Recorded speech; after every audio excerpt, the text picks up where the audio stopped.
Isang araw sa aking buhay. Isang araw, ako'y nakahiga. Parang gusto ko nang gumangon kasi nagugutom na ako. Ito na nga at bumangon na ako. Habang ako'y naglalakad, nag-iisip ako kung ano ba nga bang ulam ko. Sa ngayon, medyo masama ang pakiramdam ko. Kaya napilitan ko muna magpahinga. Habang naglalakad ako patungo sa bahay ng aking kapatid, dumiretso agad ako sa kusina para kuhain yung plato at kutsara. Pinas forward ko na nga. Dito na ako nagsasandok ng kanin. Mukhang ako'y gutom na talaga. Talagang hindi ko na mabilang yung pagsandok ng aking kanin. So guys, pasensya na kayo sa akin suot ha. Hindi na ako nakapagpalit kasi on time lang yung pagbablog ko. So yan guys, ang sekreto kaya hindi tayo pumapayat. Nagdadietan mo, talagang hindi ko din talaga mapigilang kumain. So yun guys, fast forward ulit. Dito na ako sa bahay ko. Umupo na ako sa aking paboritong upuan at sa aking pesto. So yan nga, sisimulan ko ng pagkain. Ang una ko nga pala ngayon ay bislad na galunggong, paksiw na gulay, yung ginayat-gayat, at torta niluto ng aking kapatid. Hindi naman ako ganun kagaling magluto, pero so pinagpractice ko lang yung pagluluto ng paksiw na gulay. Bumili lang ako ng sinigang sa sampalok o yung tinatawag na original. So guys, pagpasensya nyo ng aking pagkain, talagang ganito ako pag kumain. Talagang halos paspas o walang tapon. Gusto ko kasi laging may inunguya. Kaya yung pagkain na tatapos ko lang siya siguro mga 2 minuto, 3 minuto. So kung ikukumpara to sa mga babae may hindi naman kumain, lalo na ang aking mga kasama sa bahay. So sa amin, ako lang yung pinakamalakas kumain guys. So yan guys. So medyo ngayon nagdidieta talaga ako. Inuunungan ko lang yung pagkain ng kanin kasi sabi ng misis ko nakakakan daw kasi yun, nakaka-high blood. So ayoko namang ma-high blood kasi bata pa ako. So yan guys, siguro kaya nga ako bumibilog ang mukha kasi sali-sali ng mga kinakain ko.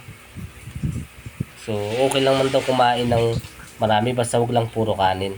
So ano magagawa ko ay masarap talagang kumain ng kanin. So yan guys, talagang gutom na. So guys, kain pala tayo. So ngayon hindi ako masyadong nakakapag-upload ng video kasi masyadong busy ako sa trabaho. Pero okay lang.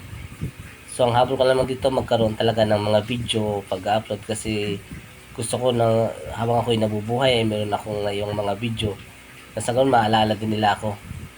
So content drama. So yan guys. Ngayon hindi pa tayo monetize sa Facebook. So, sabi ni Meta, kailangan natin araw-araw mag-upload, kahit mga text or photos para mapansin tayo ni Algo.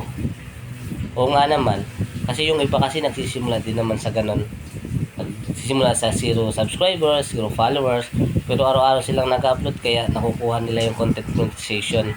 Sa ngayon na invite na ako ni Meta ng content monetization, kaso lamang yung aking requirement ay hindi pa ganun ka established or wala pa ako sa eligibility, pero invited na ako sa monetization kaya hindi ko lang siya ma-on yung aking ads kasi need ko pa siya ng counting followers. So help me guys sa pagpapaangat ng followers. Sabi nga nila, let's go, count me in. So yun yung mga tactic nila para dumami ang followers. Ay ako naman hindi man nagka-count me in, pero nag-upload ako pag may time. So ito nga palang aking pagkain vlog, tawagin o a day in my life sa tanghalian. So salisarin title na. Yung ibang kasi sinesearch ko yung mga content ideas sa ChatGPT pero hindi ko magawa kasi out of time, out of place. So ngayon pinagtsatsa ko ganitong klaseng video as in magkaroon lang talaga may upload. Kasi kung compare sa ibang content creator, iba't iba din naman kanilang mga niches o yung mga kanilang category sa pag-upload. So sabi nga ni kanya-kanya tayo as a digital creator, kanya-kanya tayo ng upload. So this is my voice over. So pasensya na sa aking boses at ako'y medyo utal-utal, medyo gumagalaw na yung aking sakit sa ubo. So ilang araw din ako nagkasakit pero tuloy lang, fight. So hanggang dito na yung aking vlog. Salamat sa panonood. Bye.